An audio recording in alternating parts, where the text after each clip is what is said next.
சிறுநீரக நோயாளர்களுக்கான உதவித்தொகை 10,000 ரூபாயாக அதிகரிப்பு. முதியோர் உதவித்தொகையை ஏப்ரல் மாதத்திலிருந்து 5,000 ரூபாயாக அதிகரிக்க நடவடிக்கை. சிறுவர் நன்னடத்தை மற்றும் சிறுவர் புனர்வாழ்வு மையங்களில் தடுத்து வைக்கப்பட்டுள்ள சிறுவர்கள் மற்றும் ஆதரவற்ற சிறார்களுக்கு 5,000 ரூபாய் கொடுப்பனவு. இயற்கை அனர்த்தம் மற்றும் வனவிலங்கு பாதிப்பால் இடம்பெறும் உயிரிழப்புகள் அங்கவீனமடைவோருக்கான இழப்பீட்டுத் தொகை 10 லட்சம் ரூபாய் வரை அதிகரிப்பு. சிரேஷ்ட பிரஜைகளுக்கு சிறப்பு வட்டி யோசனை திட்டம். பண்டிகை காலத்தில் லங்கா சதோச ஊடாக உணவு பொதி. கொழும்பு நகரை சூழ வசதியான 100 பஸ்கள் 3000 மில்லியன் ரூபாய் ஒதுக்கீடு. புதிய பஸ் நிறுவனத்தை ஸ்தாபிக்க நடவடிக்கை.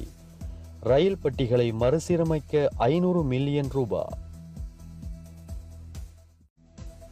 தனியார் மற்றும் இலங்கை போக்குவரத்து சபை பஸ்கள் ஒன்றிணைந்த நேர அட்டவணையில் பயணிக்க யோசனை.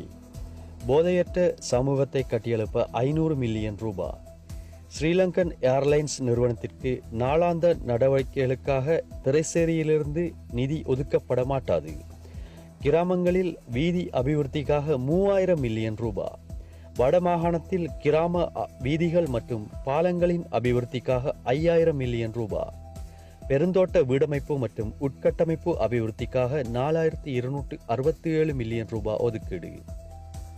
மலையக தமிழ் இளைஞர்களின் தொழில் பயிற்சி வாழ்வாதார மற்றும் உட்கட்டமைப்பு வசதிகள் அபிவிருத்திக்காக 2450 மில்லியன் ரூபாய். மலையக தமிழ் சமூகத்தின் பாடசாலைக்கு ஸ்மார்ட் வகுப்பறைகளுக்காக 866 மில்லியன் ரூபாய். கழிவற்றல் முகாமைத்துவத்திற்காக 750 மில்லியன் ரூபாய். யானை மற்றும் மனித மோதலை கட்டுப்படுத்த வரவு செலவு திட்டம் 640 மில்லியனாக உயர்வு.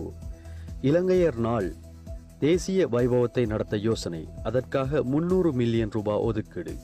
அரசு ஊழியர்களின் குறைந்தபட்ச ஊதியம் 15,750 ரூபாயாக உயர்த்தப்பட்டுள்ளது. அரசு சேவையின் குறைந்தபட்ச அடிப்படை சம்பளம் 24,250 ரூபாயிலிருந்து 40,000 ரூபாயாக அதிகரிப்பு. தனியார் துறையில் குறைந்தபட்ச மாத சம்பளம் எதிர்வரும் ஏப்ரல் மாதத்திலிருந்து 27,000 ரூபாயாக அதிகரிக்கப்பட வேண்டும். பெருந்தோட்ட தொழிலாளர்களின் நாளாந்த சம்பளத்தை 1,700 ரூபாயாக அதிகரிக்க